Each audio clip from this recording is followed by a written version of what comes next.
It's not every day that the composer who has been hailed as the new Benjamin Britten gets to team up with the director who has stretched the boundaries of theatrical imagination. But that is the exhilarating circumstance of our new production of The Tempest, composed by Thomas Adès and directed by Robert Lepage. What made you choose The Tempest as a source for an opera? Well, I woke up one morning, or was it in the middle of the night, I can't remember, having gone through several possible subjects, even to the extent of having a libretto made, none of them had stuck. And it was getting a bit late, and I was thinking, well, and this voice popped into my head and said, you could just try and do The Tempest. And I immediately thought, no, you couldn't possibly do that. You couldn't possibly do it. But it was too late.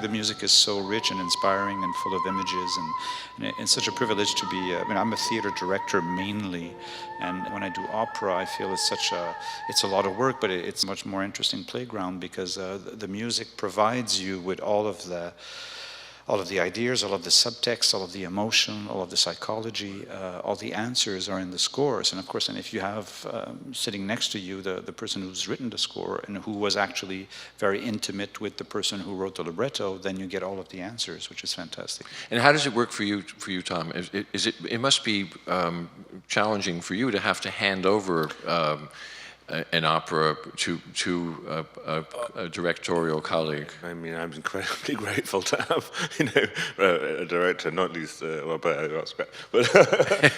because in my mind, the thing is, in a way, of course, I'm imagining characters and the drama and everything, but it's abstract. Music is rather interior. I mean, at first. And abstractedly, I know that Ferdinand has to get on stage and Miranda has to see him and they have to have this thing. But how that physically is, as you say, once it becomes concrete and real people in the rehearsal room, I wouldn't have a clue how to say, well, move like. I mean, actually, it's been fun doing some of the court scenes, which are some of the trickiest to do because so many people on stage.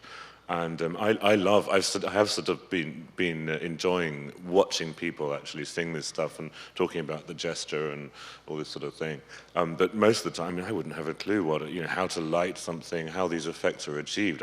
I just write, Stefano and Trinculo disappear. And, I have no idea how to make that happen, but he does.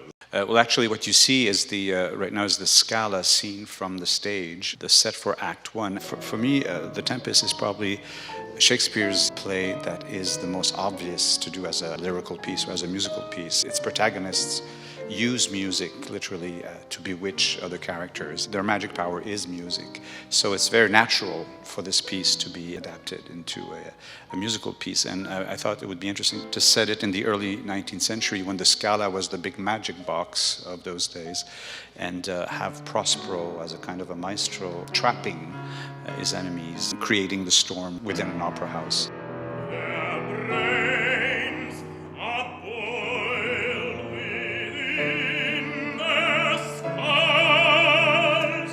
Prospero that is suggested here is a much younger Prospero, even though I think he does it with a lot of maturity, but this is much more active. There's much more psychology involved. There's much more obstacles. The character is confronted by resistance, which is not necessarily the case in the play.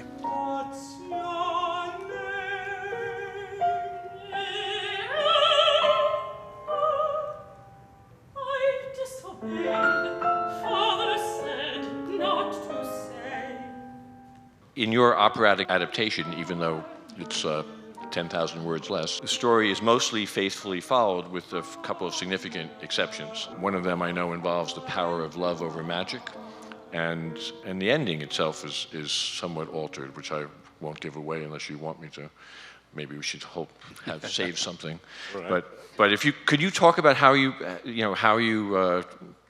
working with your librettist, how you made this transformation? We changed the text. We translated the text into a sort of modern, not modernistic and it's archaistic, but it's modern words, language, in order really to liberate, the music of the Shakespeare into music, if you like. I mean, it's in a way really to be more faithful to the spirit of the play, to free the spirit of it.